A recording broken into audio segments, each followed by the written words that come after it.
माझ्यासारखी आळशी मीच. आज मुलांना खायचं होतं चिकन फ्राईड राईस, पण बाजारात कधी जाणार, चिकन कधी आणणार, त्यापेक्षा राहू देत म्हटलं. फ्रीजमध्ये कोळंबी आहे, कोळंबी फ्राईड राईस करूया.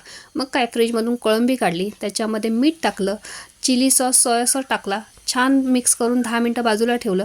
पुन्हा त्याच्यामध्ये 1.5 चमचे मी कॉर्नफ्लॉवर टाकलं, ते सुद्धा मिक्स करून इकडे तेल गरम करायला ठेवलेलं आहे. तेलामध्ये एक एक करून कोळंबी सोडली आणि क्रिस्पी अशी तेलामध्ये दोन्ही साईडनी मी कोळंबी फ्राय करून घेतलेली आहे. कोळंबी बाहेर काढली, त्याच तेलात मी 2 अंडी फोडून टाकली.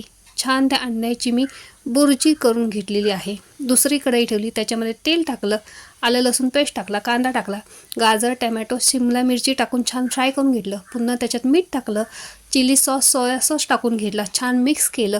पुन्हा फ्राय केलेली कोळंबी बुर्जी टाकून एकजीव केलं. पुन्हा शिजवलेला भात टाकला आणि मस्त भात परतून आता झटपट असा कोळंबी फ्राईड राईस आपला तयार झालेला आहे.